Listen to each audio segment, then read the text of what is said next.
I'm Reverend Jesse Brown, your host, and on behalf of Sherry Hill and the CEFN family, welcome to the show.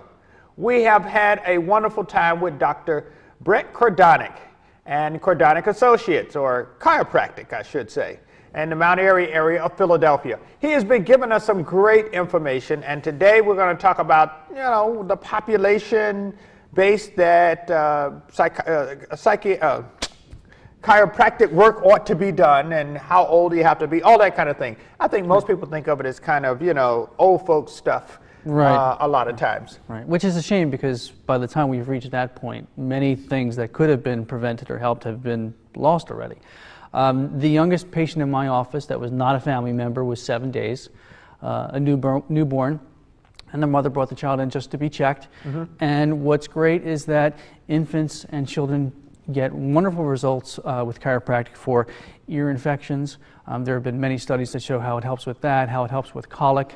And with children, research has shown that the average child by the age of 4 has had 4,000 traumas, whether they're done on purpose, where they bounce down the steps on their bottom, or they're just falling out of trees, or pretty much just playing around, they're going to have traumas. And if you don't check the spine to make sure that things are correct, well then something that happens when you're 4 years old becomes an issue when you're 14 years old. Mm-hmm. So earlier detection, the better. So that would be the youngest.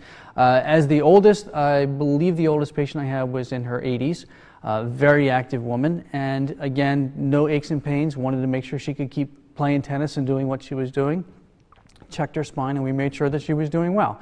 So the whole gamut of ages there. Are diseases that are specific to kind of specific groups. I mean, with children, you do want to check for things like scoliosis. Am I pronouncing that correctly? Absolutely. And things like that. Sure, and with kids these days, certainly you want to check scoliosis, but a lot of times by the time they're getting checked in school, elementary school, the scoliosis has already reached a point where it's going to be progressive. So you want to check them when they stand up, when they're younger. Can you see that happening very early on? If you're checking for subluxations and the individual movements of the vertebra of the spine, absolutely. And what would be the cure? What would you do with that? Well, you would certainly do a chiropractic adjustment for the subluxation, posture training exercises, and then changing how they do things on a daily basis. And the biggest thing that we're coming up with children are the book bags.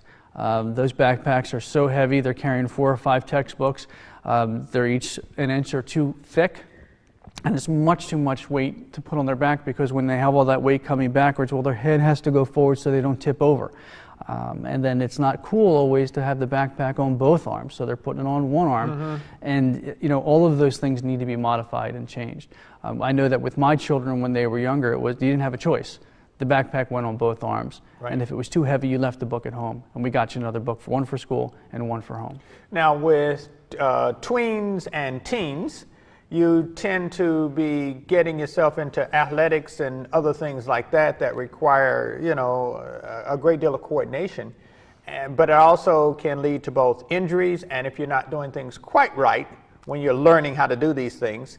And I'm not talking about tumbling either, some of the more difficult ones, but just doing things like playing basketball or playing volleyball or playing football as we do on the thing. How does that work with kids? What are some of the things that they can come up with? Well, with teens, by the time they've reached the high school and certainly the college age, the teams, they all have the trainers. All the professional teams and the college teams these days have chiropractors on staff.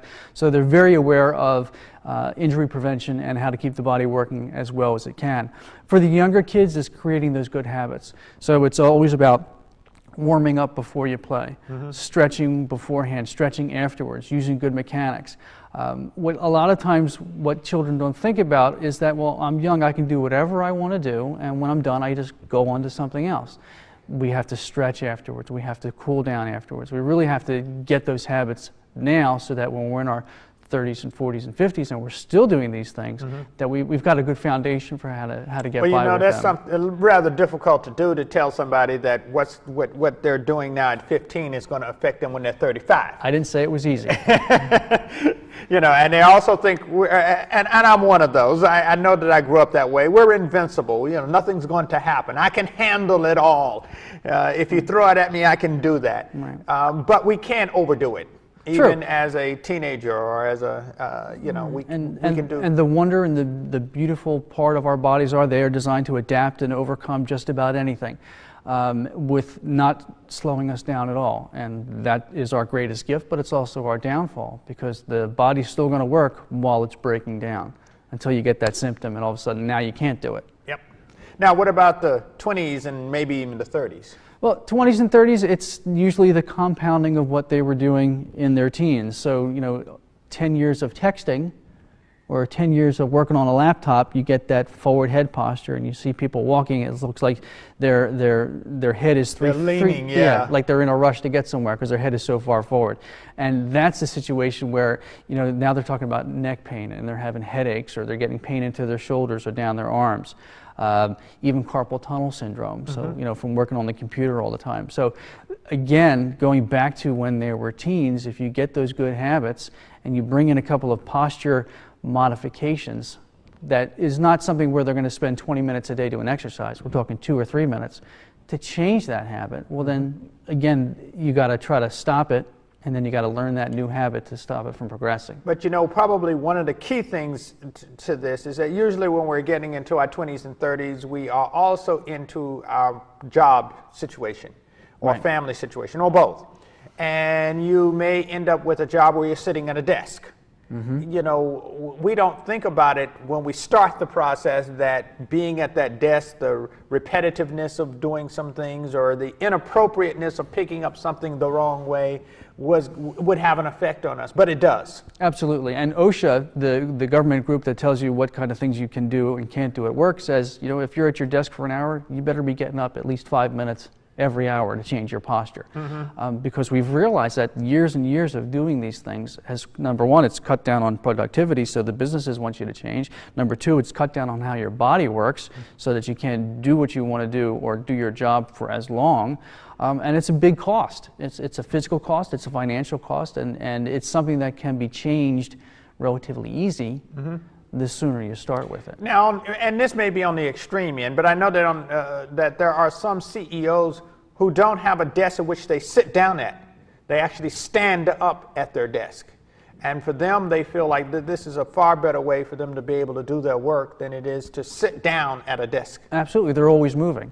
And I'll tell you a secret, I have some patients who I have that have gotten exercise balls, and they sit on those behind their desk instead of a chair, because you got to keep moving to keep your body balanced. So anything that changes things around, that's what you really want to do. Okay, and then what about our seniors? Seniors, well, the biggest thing I see with seniors is they all have that forward head posture, and it looks like when they're walking around down the street that they're looking for loose change.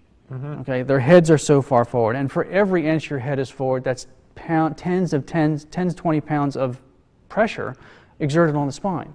So now, if they've had years of a bad diet, they've got osteoporosis, so the bones are weak. They've got years and years of bad posture and muscle strain, and gravity pulling on those joints. So there's certainly the potential for fractures, but the quality of life that they're dealing with is something that really could have been changed or helped sooner. And this is for both men and women.